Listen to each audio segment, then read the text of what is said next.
ফেলিওরটা এটা আসলে আপনার কি মনে হয় এটার পেছনের কারণ কি? না আসলে দেখেন টি-টোয়েন্টি ম্যাচ খুব ফাস্ট ম্যাচ, এটা একটা মোমেন্টাম ম্যাচ আর কি। আমরা প্রথম ম্যাচগুলো হেরে গেছি, একটা মোমেন্টাম করতে পারি নাই, আবার একটা মোমেন্টাম পেয়েছি ওটাও ধরতে পারি নাই। তো টি-টোয়েন্টি অনেক ফাস্ট ম্যাচ, আমাদের গ্যাপগুলো অনেক কম ছিল, আমাদের মোমেন্টাম ধরতে পারি নাই। তো আমার কাছে মনে হয় মোমেন্টামটা ধরতে পারি নাই, আর এটা হচ্ছে আমাদের ব্যর্থতার কারণ। বাট আমরাও এজ এ টিম হিসেবে আমরা ভালো খেলতে পারি নাই, এটা একটা ব্যর্থতা। বাট কিছু করার নাই, ম্যাচ তো শেষ, আর কিছু করার নাই। নেক্সট ইয়ারের জন্য আবার প্রিপারেশন নিতে হবে। উইকেটটা কি বেশি খারাপ ছিল নাকি আমাদের ব্যাটসম্যানরা আজকে বেশি খারাপ আই থিঙ্ক দুইটাই, কারণ ফার্স্ট তামিম যেভাবে স্টার্ট করেছিল, দেখে মনে হচ্ছে 200+ উইকেট। যখন একটা উইকেট চলে যাওয়ার পরে যখন অন্য কোনো ব্যাটসম্যান আসলো, তখন মনে হচ্ছে 120-এর উইকেট। তো আমি যখন ব্যাটিং করছি তখনও উইকেটটা এত ভালো উইকেট ছিল না, একটু টাফ ছিল উইকেটটা, চ্যালেঞ্জিং ছিল, বাট আমরা চ্যালেঞ্জ নিতে পারিনি আর কি। আমি আপনাদের টিমের ক্যাপ্টেনের এগেইনস্ট একটা এলিগেশন আসছে ফিক্সিং এর সাথে বা অন্যান্য একটা এলিগেশন আসা হচ্ছে, বা আপনাদের কাছে কোনো তথ্য আছে কিনা বা মাঠ থেকে আপনার এমন কোনো কিছু মনে হয়েছে কিনা যে নির্দেশন দিব? না দেখেন, এটা আউটসাইড কথা, আর এটা আউটসাইড একটা বিষয়, এটা নিয়ে আমাদের কিছু বলারও নাই, আর এটা ধরেন আমাদের বলার কোনো বিষয় না। তো এটা আসলে বিসিবি যারা আছেন কর্মকর্তারা, তারা এটা হ্যান্ডেল করতেছে, এবং ইনশাল্লাহ এটা হয়তো বা সব ওরা সব কিছু হ্যান্ডেল করতেছে আর কি। সাবির একদম মানে বলা চলে টেবিলের 6 আপনারা শেষ করলেন, খুব একটা ভালো হয়নি, কিন্তু ওভারঅল যদি বলি প্রাপ্তির দিকটা কি আপনি যদি আপনার দিকটা বলেন? আমার দিকে আমি অ্যাজ এ প্লেয়ার, আমি লাস্ট ইয়ার বিপিএল খেলি নাই, এবছর বিপিএল খেলার সুযোগ পেয়েছি।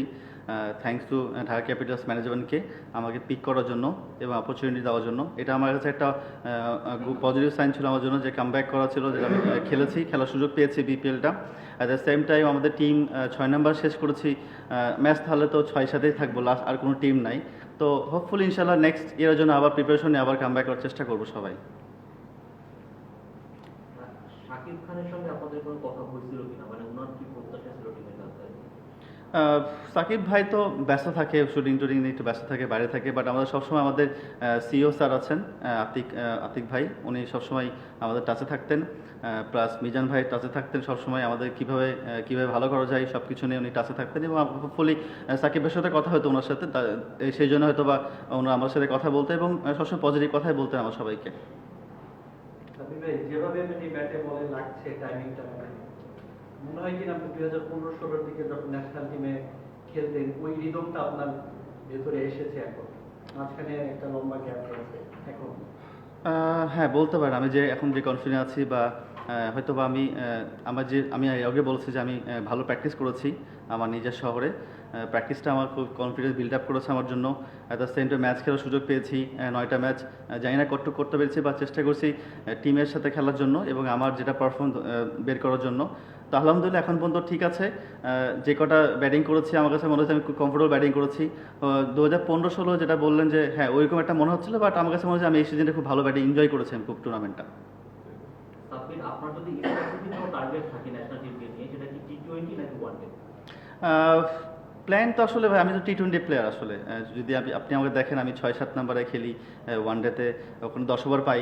টি-টোয়েন্টিতে আমি নাম্বার 3-এ ব্যাটিং করতাম, ওখানেও আমি প্লাস 20 ওভারই পেতাম। তো ওভারঅল আমি যদি যেখানে আমাকে টিম ম্যানেজমেন্ট যেখানে দিবে এবং আমার যে প্ল্যান অনুযায়ী যে খেলতেছি, আমি যদি চেষ্টা করবো, আমি এখন বিপিএলটা ভালো খেললাম, তো জানি না নেক্সট কী হবে আমার, বাট আমি চেষ্টা করবো এই প্র্যাকটিসে ধরে রাখার জন্য, এবং অবশ্যই প্ল্যান তো ন্যাশনাল টিমে খেলার জন্যই।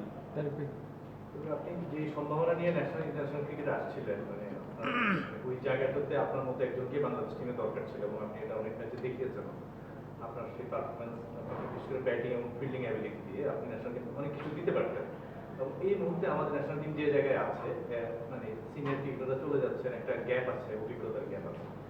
আপনার কি কখনো মনে হয় যে আপনি কিছুটা হলেও নিজেকে অপচয় করেছেন? আপনার যে অ্যাবিলিটি ছিল, যে সামর্থ্য আপনার ছিল, ন্যাশনাল টিমকে যা দিতে পারতেন আপনি, তো আপনার পিছনে তো বাংলাদেশ ক্রিকেটের ইনভেস্ট আছে, কিন্তু আপনি কি এইটা আফসোসের জায়গা কিনা আপনার, যে আপনি এই সময় ন্যাশনাল টিমে অনেক ভাইটাল একটা রোলে থাকতে পারেন? অনেক কটা প্রশ্ন করে ফেলেছেন একসাথে ভাই। আসলে অপচয় জিনিসটা আসলে না, আমার যেটা রিজিক ছিল সেটা পেয়েছি। অপচয় বলতে আমি নিজেকে কোনো অপচয় করিনি। এখন একটা ব্যাটসম্যান যদি খেলতে নামে, এখন বলতে পারবে না ছটা ছয় মারতে পারবে কেউ, কেউ চেষ্টা করে, কেউ হয়তো বা ব্যর্থ হয়। তো আমি চেষ্টা করছি ভালো খেলার জন্য। পারফর্ম খারাপ করেছি, বাদ পড়ে গেছি। আবার একটা মাঝখানে গ্যাপ পড়েছিল। এখন আমি আবার বিপিএল খেলেছি, ইনশাল্লাহ যদি সুযোগ থাকে ন্যাশনাল টিমে খেলার জন্য আবার আমি ready for play national team. চেষ্টা করবো ভালো খেলার জন্য, যেটা সুযোগ হলে কাজে লাগার জন্য। এছাড়া কোনো কাজ আমার নাই। আর নেক্সট যেটা আমার কাজ, যেটা প্র্যাকটিস করা ভালো মতো, নিজেকে সময় দেওয়া আর নিজে ভালো প্রস্তুত হওয়া নিজের জন্য। ঠিক আছে, থ্যাংক ইউ। থ্যাংক ইউ ভাইয়া, ভালো থাকেন।